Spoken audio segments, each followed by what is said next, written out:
Hello guys, welcome to this session. Today we will discuss some important questions of linear equation. Lastly we have discussed some word problems of algebraic equation. आज हम लोग पढ़ने वाले algebraic equation में linear equation के कुछ problems को हम यहाँ पर क्वाड्रेटिक या क्यूबिक इक्वेशन सॉल्व नहीं करेंगे. आपके सिलेबस के मुताबिक आपको अभी लीनियर इक्वेशन पढ़ने हैं, तो उस हिसाब से अभी हम लोग लीनियर इक्वेशन के कुछ क्वेश्चन को समझेंगे. सपोज आपके पास क्वेश्चन आ जाए 4x + 2 = 9 - x. So how do you solve this? इसे आप कैसे सॉल्व करोगे? तो आपको क्या करने हैं कि ये जो बाउंड्री लाइन जिसको मैंने बताया था ये इक्वल टू है, इक्वल टू के बाएं तरफ x वाला टर्म रखना है और इक्वल टू के दाहिने तरफ बिना x वाले टर्म. तो देखिए x वाला टर्म यहाँ पे ये और ये है, तो हम क्या करेंगे 4x और -x इधर आएगा तो +x हो जाएगा. ठीक है, और ये 9 और +2 उधर जाएगा, कितना हो जाएगा 9 - 2. ठीक है, मतलब -x को यहाँ से हटा के हमें इस साइड लाना था. समझ रहे हो मेरी बात को? तो -x इस साइड आ जाएगा, +x बन जाएगा. अब +2 को हमें उस साइड ले जाना था तो वो बन गया -2. मतलब प्लस का माइनस हो जाएगा, माइनस का प्लस हो जाएगा, इनटू का डिवाइड हो जाएगा, डिवाइड का इनटू हो जाएगा जब भी हम लेफ्ट से राइट में चेंज करेंगे कोई भी टर्म को. चलिए अब ये तो इजी हो गया. 4x और x कितना x हो जाएगा 5x और 9 - 2 7. We have answer 7. 5 नीचे आएगा. ठीक है, ये हमारा आंसर हो गया. ये तो बहुत इजी था. कुछ और देख लेते हैं. ठीक है, सपोज आपके पास क्वेश्चन कुछ ऐसा है 9/x + 2 = 4. Find x.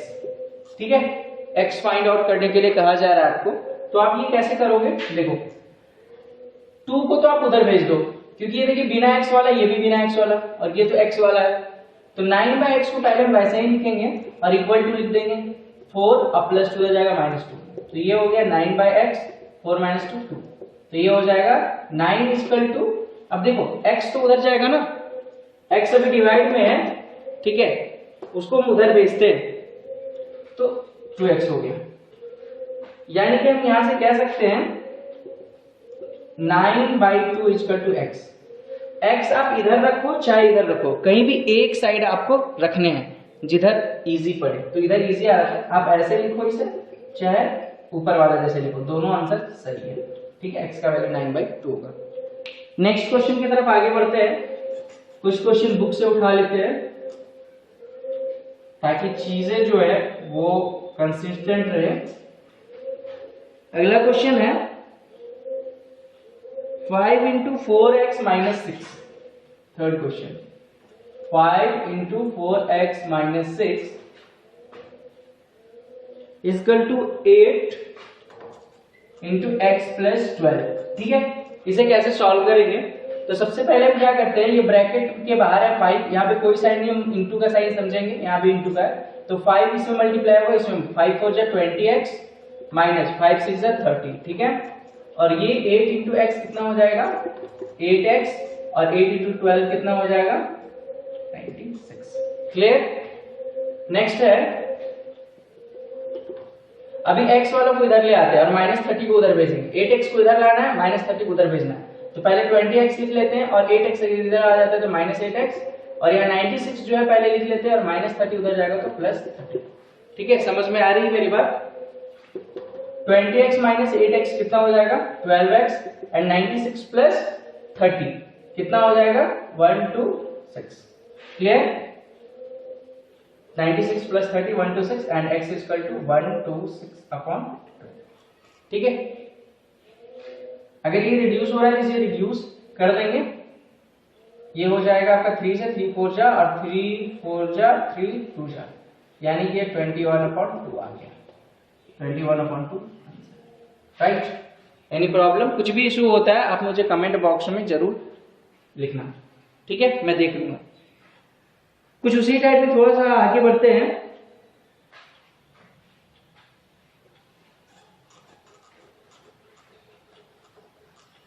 जो नेक्स्ट क्वेश्चन है हमारा 5m/6 = 6m + 8/8. 6m plus 8/8। थोड़ा सा ये टफ लग रहा होगा आपको, बट बिल्कुल ये टफ नहीं है। देखिए यहाँ पे दोनों जो है वो फ्रैक्शन के रूप में, यहाँ भी फ्रैक्शन के रूप में है, ठीक है। तो अब यहाँ पे जब क्वेश्चन ऐसा आता है फ्रैक्शन के रूप में, तो क्रॉस मल्टीप्लीकेशन वाला मेथड अपनाते हैं। मतलब 8 चला जाएगा इधर मल्टीप्लाई में और 6 चला जाएगा इधर मल्टीप्लाई में, ठीक है। तो देखिए 8 गया तो इधर हो गया 5m इंटू 8 और उधर 6m प्लस 8 पहले से था। अब 6 जाएगा इंटू में, लेकिन ये दोनों के लिए होगा, ठीक है। 6 दोनों के लिए, 6m के लिए भी 8 के लिए। अगर आप ऐसे सिर्फ इसे लिखते हो 6m प्लस 8 इंटू 6, तो ये 6 8 में मल्टीप्लाई हो रहा है, जो कि गलत है। ये 6 दोनों में होना चाहिए मल्टीप्लाई, इसीलिए ऐसे लिखेंगे इसे, ठीक है। इस चीज का हमें ख्याल रखना है। तो 5 8 जा 40m इधर हो गया और 6 6 जा 36m, ये वाला 6 दोनों में मल्टीप्लाई होगा ना, और 6 8 जा 48, ठीक है। नेक्स्ट 40m और 36m इधर आ जाएगा, ठीक है, इक्वल टू 48, क्लियर। अब ये 4m इक्वल टू कितना हो गया 48, and we can say that 48 divided by 4 equal to 12। Answer, you got the answer, very good. m equal to 12। तो बस क्या करना है, हमें ध्यान रखना है इक्वेशन में कि अगर LHS से RHS की तरफ बदल रहे हैं, लेफ्ट हैंड साइड से राइट हैंड साइड की तरफ, तो साइन हमारा अपोजिट हो जाएगा, इस चीज का ख्याल रखना है। नेक्स्ट क्वेश्चन देखते हैं।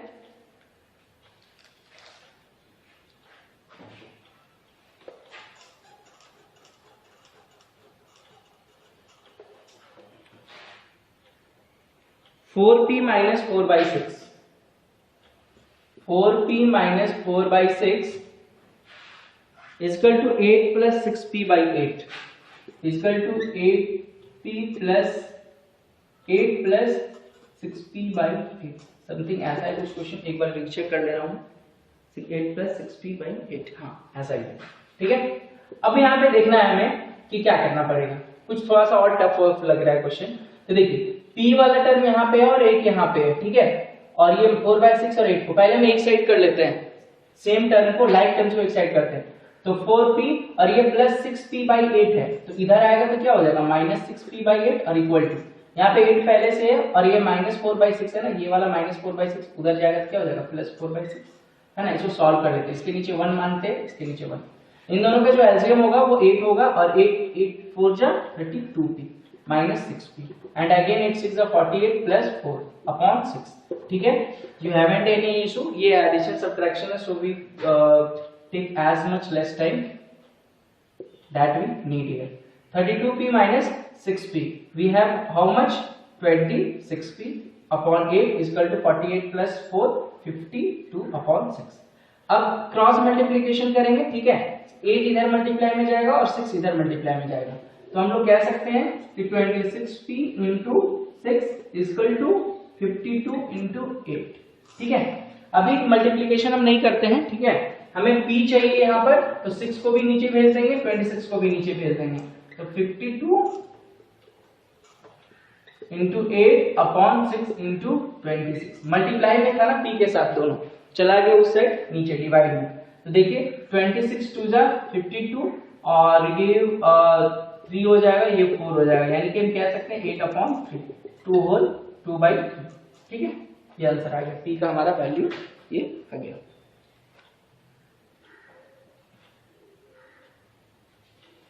नेक्स्ट क्वेश्चन की तरफ आगे बढ़ते हैं, कुछ वर्ड प्रॉब्लम को हम लोग देख लेते हैं।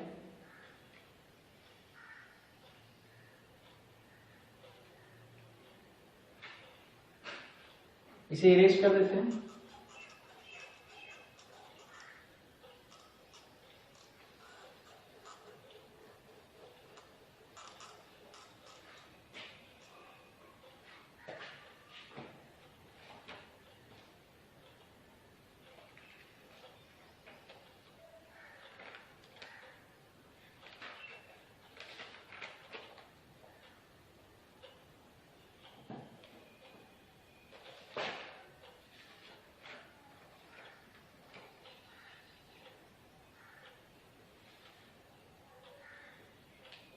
m प्लस 1/m, यहाँ क्वेश्चन है थोड़ा ट्रिकी है। m plus 1/m is equal to 3, we have to find out m square plus 1/m square is equal to 1, ठीक है। सेम वेरिएबल का m plus 1/m equal to 3 दिया हुआ है, हमें फाइंड आउट करना है m square plus 1/m square. Clear? तो यहाँ पर देख लेते हैं हम। सबसे पहले हम ये करेंगे, जब भी इस तरह का क्वेश्चन अगर आता है तो क्या करना है आपको, ये जो है स्क्वायरिंग बोथ साइड, ये वाला जो आप टर्म देख रहे हो ना, ये वाला टर्म, इसका स्क्वायरिंग बोथ साइड कर दो। गिवन यहाँ पे लिखो given m plus 1/m equal to 3, squaring both sides.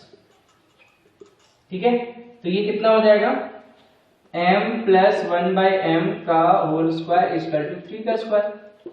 कैसे, दोनों साइड स्क्वायर हुआ। अब ये देखिए a प्लस b के होल स्क्वायर जैसा हो गया है ना, m और 1/m, m a के जगह पर 1/m b की जगह, a प्लस b का होल स्क्वायर क्या होता है, a square plus 2ab plus b square, मतलब 1/m का स्क्वायर और 3 का स्क्वायर नहीं। ये हो गया m स्क्वायर, ये mm कट गया, प्लस 2 प्लस ये भी हो जाएगा 1/m square equal to 9। Plus 2 को हमको उधर भेज देंगे, ठीक है, तो ये हो जाएगा m square plus 1/m square equal to उधर चला जाएगा 9 माइनस 2। हम लोग कह सकते हैं यहाँ से कि m square plus 1/m square equal to 7। देखिए यहाँ से ये बन गया 9 माइनस 2 क्या होगा, 7 होगा, m प्लस 1/x वैल्यू निकल गया। ठीक है, अगर ऐसा कुछ दिया हुआ है m plus 1/m equal to 3m square plus 1/m square, तो ये आप स्क्वायरिंग बोथ साइड। हालांकि इसका ट्रिक भी है, आप बहुत ही इजीली निकाल सकते हो 2 सेकंड 1 सेकंड से भी कम समय में। देखिए कुछ इस तरह का, अगर सपोज आपके पास दिया हुआ x plus 1/x equal to 9, आपसे पूछ दिया x square plus 1/x square, तो आप क्या करोगे इस केस में? इस केस में आपको क्या करना है कि देखिए जो भी है राइट साइड में दिया हुआ रहेगा उसका स्क्वायर करना है, उसका क्या करना है, स्क्वायर कर देना है और फिर -2 करना है। क्या करना है, जो राइट साइड में दिया हुआ रहेगा उसका स्क्वायर -2, यानी कि यहाँ पर हो जाएगा 9 का स्क्वायर 81 माइनस 2 यानी 79 कह सकते हैं। अच्छा देखिए सपोज आपके पास दिया हुआ है y plus 1/y equal to 10, आपसे पूछा y square plus 1/y square equal to क्या होगा। तो देखिए जब ऐसा क्वेश्चन रहेगा तो किसका स्क्वायर कीजिए, 10 का स्क्वायर कितना होगा 100, 100 में से 2 माइनस कीजिए कितना हो जाएगा, 100 में से 2 माइनस करेंगे 98, यानी इसका जो वैल्यू होगा y square plus 1/y square का वो कितना हो जाएगा 98। मतलब सिंपल, अगर ऐसा दिया हुआ है और ऐसा निकालना है तो आप इसका स्क्वायर में 2 माइनस करो, यानी 3 का स्क्वायर 9, 9 माइनस 2 7, देखिए 7 आया था आंसर में। तो कुछ इसी तरह का है, आप देख करके ही बता सकते हो। तो आप इसका प्रैक्टिस कर लो, 1-2 क्वेश्चन मैं छोड़ दे रहा हूं यहाँ पे ताकि आप जो है इसको आंसर हमें कमेंट कर सको। अगर ट्रिक समझ में आ गई है तो आप इजीली से सॉल्व कर सकते हो। क्वेश्चन ये रहा आपके पास p प्लस 1/p, ये मैं first question as a homework दे रहा हूँ, ठीक है। p plus 1/p equal to 18, बताइए p square plus 1/p square equal to क्या होगा। सोचना ही नहीं है, एकदम 1 सेकंड में आंसर देना है, सोचने से पहले आंसर चाहिए मुझे। n plus 1/n equal to 20, n square plus 1/n square equal to what, ये करना है आपको, सॉल्व करना है, ठीक है। तो ये आप देना, 2 क्वेश्चन में दे रहा हूं, आप इसका आंसर मुझे कमेंट करके देना। नेक्स्ट क्वेश्चन की तरफ आगे बढ़ते हैं। आई होप कि क्वेश्चन आप लोग उतार लिए होंगे, ठीक है। वीडियो पॉज कर लीजिए और क्वेश्चन उतार लीजिए।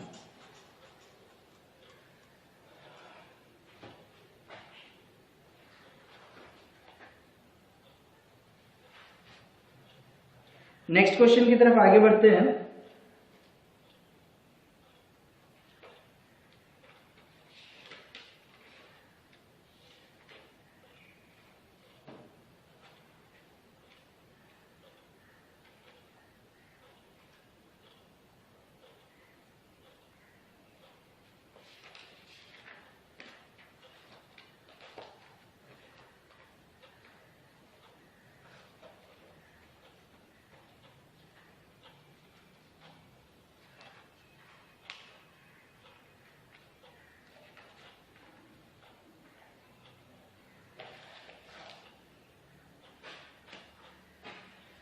थ्री इंटू ये x पे पावर x माइनस 2 है, 3 पे पावर, उसके बाद है 5x minus 2,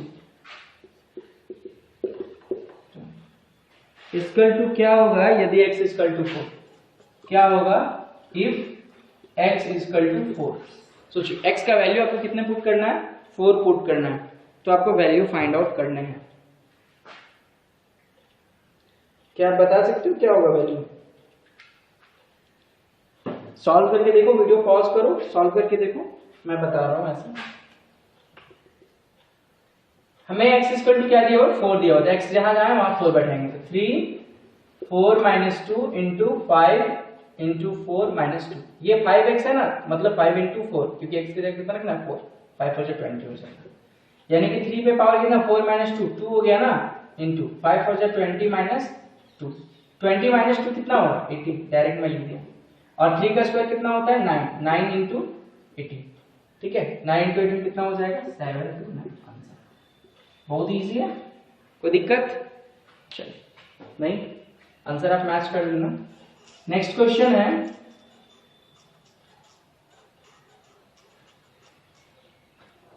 if x is equal to -1 and y is equal to -1, find the value of x minus 1 minus y into x plus 1 minus y। आपका इसका value निकालना है। तो देखिए x का वैल्यू जितना दिया उतना ही पुट करेंगे, x की जगह -1 तो -1 और -1 यहाँ पहले से, माइनस y का वैल्यू कितना दिया हो, देखिए x की जगह क्या है -1 है, -1 लिखें, फिर माइनस है माइनस लिखें, 1 है 1 लिखें, फिर माइनस है माइनस लिखें। अब y की जगह में कितना लिखना है -1, तो यहाँ -1 लिखनी है y की जगह पे, और ये वाला ब्रैकेट बंद ओपन, x की जगह -1 प्लस 1 माइनस, और y की जगह कितना है -1। पहले आप वैल्यू बैठाना सीख लीजिए, उसके बाद सॉल्यूशन करना सीखिए, ठीक है। चलिए सॉल्व करते हैं। -1 और माइनस माइनस प्लस 1, -1 देखिए तो -1 और +1, अच्छा नेक्स्ट स्टेप में माइनस माइनस प्लस 1, ठीक है। बताइए -1 प्लस 1 कट जाएगा, क्योंकि -1 प्लस 1 0, ये -1 प्लस 1 कट जाएगा, हाँ, तो -1 इंटू +1 यानी -1 बचा इंटू +1 बचा, बताइए क्या होगा प्लस माइनस माइनस 1। कोई दिक्कत नहीं? नेक्स्ट क्वेश्चन की तरफ आगे बढ़ते हैं।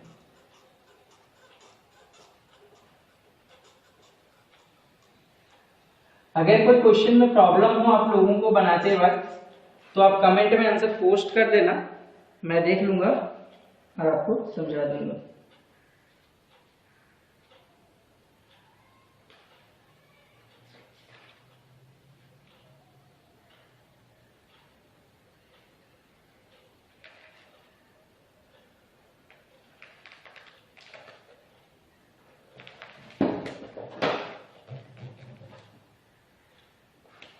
एक क्वेश्चन है, the age of father is 4 times the age of son, ठीक है। 4 years later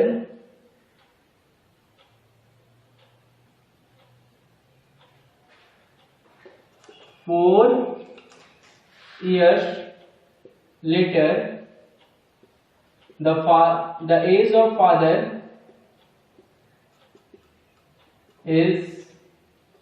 father become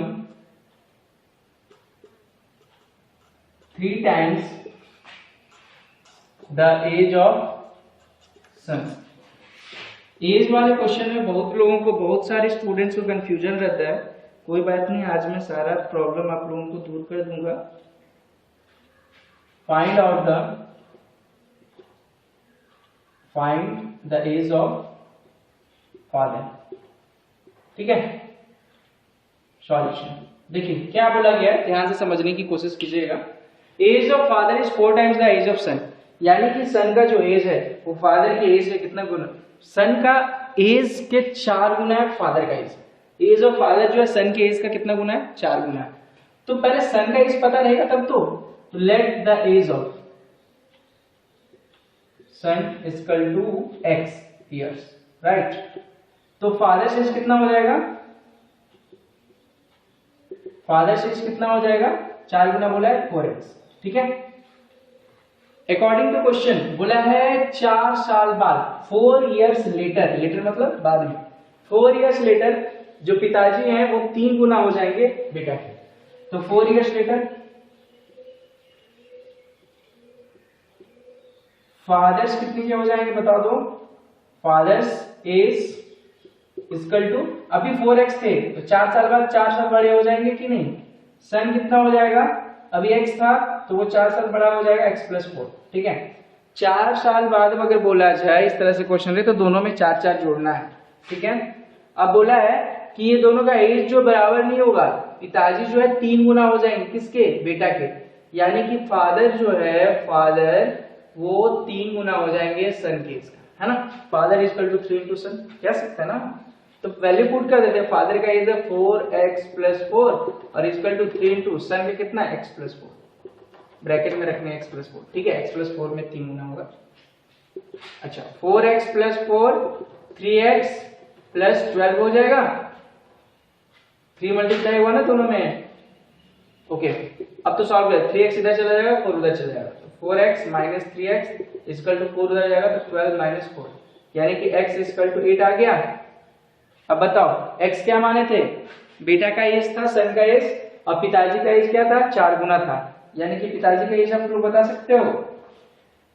पिताजी का एज कितना हो जाएगा, 8 × 4 = 32, यानी कि 32 साल के हो जाएंगे पिताजी। ठीक है, ओके, क्लियर हो रहा है, समझ में आ रहा है। दिक्कत होगा तुरंत आप डाउट पूछ लोगे। तो यहाँ फादर से जब लिख सकते हैं, फादर तो 4 गुना थे ना, फादर से फर्स्ट ही लाइन में लिखा हुआ है, तो 8 × 4 = 32 years। Clear, next.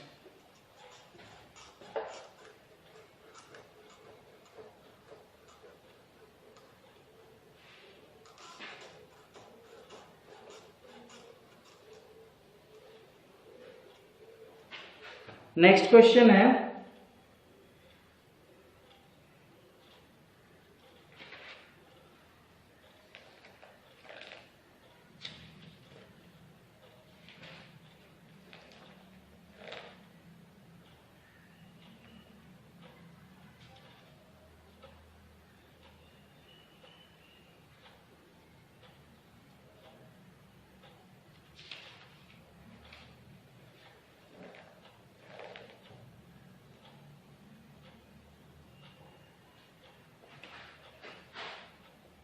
a number is 5 more than other number।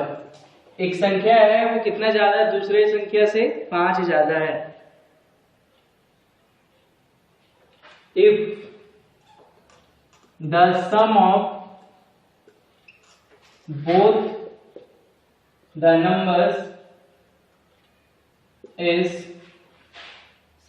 numbers is 53, find the numbers। ठीक है, यहाँ बोला जा रहा है कि एक संख्या जो है वो 5 ज्यादा है दूसरी संख्या से, तो आपको बताने हैं कि वो दोनों संख्या का सम क्या होगा। दोनों संख्या का सम भी दिया हुआ है 53, वो दोनों संख्याएं क्या होगी ये बताना आपको। तो सॉल्यूशन सबसे पहले हम देखिए, फर्स्ट नंबर को x मानना ही पड़ेगा, तभी तो दूसरा नंबर हम x + 5 कर लेंगे, मतलब 5 ज्यादा है तो x + 5। तो let first number equal to x, so second number equal to x + 5। Now according to question दोनों का सम, यानी दोनों का सम करेंगे x + 5, दोनों का सम। ठीक है, कितना है 53। चलिए सॉल्व कर लेते हैं। 2x + 5 = 53 and we have left with 53 - 5, we have 2x = 48 and we can say that 48/2 = 24। पहली संख्या कितना है 24 और दूसरी संख्या इससे 5 ज्यादा है, मतलब 24 + 5 29। हो गया, क्लियर हो गया, यानी पहली संख्या 24 है और दूसरी संख्या कितना है 29। ठीक है, अब देखिए एक क्वेश्चन थोड़ा सा ट्रिकी टाइप है, थोड़ा इसको अच्छे से समझने की कोशिश कीजिएगा। मैं क्वेश्चन लिख रहा हूं।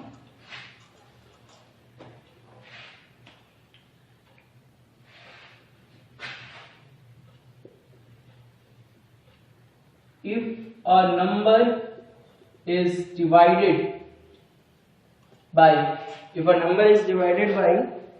6,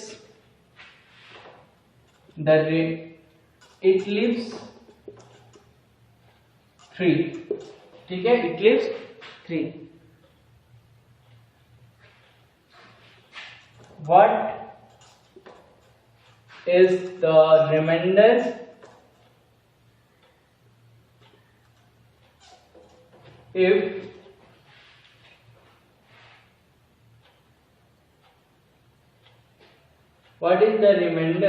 if the square of the number is divided by 6? ठीक है, काफी अच्छा क्वेश्चन है। एक संख्या को 6 से भाग दिया जाता है, वो कितना लीव करता है, मतलब रिमाइंडर कितना आता है, 3 आता है। फिर आपसे बोला गया है कि अगर उसी संख्या के स्क्वायर को अगर हम 6 से डिवाइड करेंगे, उसी संख्या के स्क्वायर को यदि हम 6 से डिवाइड करेंगे तो रिमाइंडर क्या बचेगा। ठीक है, हम अभी देखिए फर्स्ट सिचुएशन में क्या दिया हुआ है, कोई एक संख्या हमें नहीं पता, हम उसे x मान लेंगे, उसे कितना से डिवाइड किया जा रहा है, 6 से। ठीक है, रिमाइंडर कितना आ रहा है, 3 आ रहा है, राइट। अब बोला जा रहा है कि वही संख्या को हमें फिर से 60 से डिवाइड करना है तो रिमाइंडर कितना आएगा। ठीक, अब सपोज कीजिए let the number be x, या तो आप डायरेक्टली बना सकते हैं या फिर x मान के भी बना सकते हैं। पहले हम x और देख लेते हैं, let the number be x। ठीक है, तो इस हिसाब से यहाँ पे डिवाइडेड ये हो जाएगा ना, क्योंकि हम डिवाइडेड को ही डिवाइड करते हैं कि नहीं, divided equal to 6, sorry x, और किससे डिवाइड कर रहे हैं, 6 से, तो यानी डिवाइडेड कितना हो गया, 6 हो गया, क्लियर। और इट लीव्स 3 मतलब रिमाइंडर कितना हो गया, 3 हो गया, क्लियर। अब यहां पर 3 दिए गए हैं, यहां पे बस एक चीज नहीं दिया हुआ है, क्वोशिएंट। क्या बिना क्वोशिएंट निकाले हम सॉल्व कर सकते हैं इस क्वेश्चन को? ट्राई करने में कुछ नहीं जाता है, आप वीडियो पॉज कीजिए और ट्राई करके सॉल्व करने की कोशिश कीजिए। अब ये तो दिया हुआ है फर्स्ट सिचुएशन, सेकंड सिचुएशन में डिवाइडेड कितना दिया हुआ है, x स्क्वायर, और उसको डिवाइड कितना से करना है, 6 से। ठीक है, तो रिमाइंडर क्या बचेगा, reminder is equal to what. समझ में आ रही मेरी बात? ठीक है, अब यहां पर क्या है, डिवाइडेड डिविजर रिमाइंडर हमें मिल गया है। सपोज कीजिए हमारे पास एक संख्या होता 10, ठीक है, और उसे हम डिवाइड करते हैं यदि 6 से, 10 होता और डिवाइड करते हैं 6 से, तो इस केस में रिमाइंडर जो बचता वो 4 बचता। सही बात है कि नहीं? अब अगर यही नंबर का स्क्वायर को 100 को डिवाइड करेंगे 6 से, तो रिमाइंडर कितना बचेगा, कुछ आइडिया? नहीं, तब भी रिमाइंडर 4 ही बचेगा। लेकिन नहीं तो आप देख लो, क्लिप सेम नहीं बन रही। फिर से एज्यूम करते हैं, सपोज हमारे पास एक संख्या है 9, इसको हम डिवाइड करते हैं 2 से, रिमाइंडर कितना आ रहा है, 2 से तो इजी है। 4 से डिवाइड करते हैं, रिमाइंडर कितना बचेगा, 1 बचेगा। ठीक है, 9 को 4 से डिवाइड करते हैं, रिमाइंडर 1 बचेगा। अब इसी का स्क्वायर यानी कि 9 का स्क्वायर 81 को इसी से डिवाइड करते हैं 4 से, तो रिमाइंडर क्या बचेगा, जरा से सोचो, तो भी 1 बचेगा। कुछ समझ में आ रही है? मतलब यहाँ कह रहा है कि एक संख्या को 6 से डिवाइड करना, रिमाइंडर 3 आ रहा है, फिर उसी संख्या को वो उसी से डिवाइड करना है 6 से, तो रिमाइंडर क्या बचेगा। भाई हम यहाँ देख रहे हैं कि इस संख्या को उससे 6 से डिवाइड कर रहे हैं, 4 आ रहा है रिमाइंडर, उसके स्क्वायर को भी 6 से डिवाइड कर रहे हैं, वही आ रहा है। सेम केस यहाँ भी, मतलब आप एक चीज अब यहाँ से सीख गए होंगे कि इसमें भी रिमाइंडर जो है ना, इस तरह के केस में 3 होगा। मतलब उस नंबर को डिवाइड करो आप, चाहे उसके स्क्वायर को डिवाइड करो सेम नंबर से, रिमाइंडर हमारा कितना आने वाला है, उतना ही आने वाला है पहले इन केस का। तो इस क्वेश्चन को सॉल्व करने की आवश्यकता नहीं थी, डायरेक्ट आंसर आपको कितना लिखना था, 3 लिखना था। ठीक है, यहां से एक ट्रिक सिर्फ डायरेक्टली अगर आपसे मैं पूछ दूं कुछ इस तरह से कि एक संख्या को 20 से डिवाइड किया जाता है, रिमाइंडर बचता है 4, यदि उसी संख्या के स्क्वायर को हम 20 से डिवाइड करेंगे, रिमाइंडर कितना आएगा? ऑब्वियस 4 आएगा। यानी स्क्वायर को अगर हम डिवाइड करेंगे उसी नंबर से तो फिर वो भी रिमाइंडर उतना ही आएगा। आई होप कि आप लोग सीख गए होंगे। आज आप लोग को 2 ट्रिक मिला है, आप आई होप कि इसे आप इम्प्लीमेंट करेंगे और क्वेश्चन को सॉल्व करने की कोशिश करेंगे। क्लास में फिनिश करता हूँ, कुछ डाउट हो तो मुझे बता देना। हाँ, चैनल को लाइक एंड सब्सक्राइब करने के लिए मत भूलना, ऐसे वीडियोस हम लाते रहते हैं। और मैं एक जरूरी इंफॉर्मेशन दे दूं कि यहाँ पर डे क्लास चल रहा है, आप चाहे तो हमें ज्वाइन कर सकते हैं, लिंक डिस्क्रिप्शन में मिल जाएगा, या फिर डायरेक्टली हमारे चैनल में जा करके सब्सक्राइब का बटन दबा दीजिए और जो बेल आइकन है उसे भी प्रेस कर दीजिए ताकि आने वाला नोटिफिकेशन आप तक पहुंच जाए और आप समय पर क्लास अटेंड कर सको। बिना पढ़ाई ऐसे भी कुछ नहीं मिलने वाला, पर डे क्लास चल रहा है। और एक्स्ट्रा फीचर हमारे में क्या है, और भी जो मतलब ऑनलाइन क्लासेस चल रहे हैं उससे एक्स्ट्रा फीचर हम ये दे रहे हैं कि डाउट सेशन अवेलेबल है, आप कभी भी हमें डाउट पूछ सकते हैं, हम लोग हमेशा रेडी हैं। चाहे किसी भी तरह का डाउट हो, मैथ्स या साइंस का, हम लोग डाउट बताने के लिए हमेशा रेडी हैं। तो काइंडली आप आइए, हमारे चैनल विजिट कीजिए, क्लास कीजिए, कुछ भी दिक्कत है पूछिए और सॉर्ट आउट कीजिए। Thank you, all the best.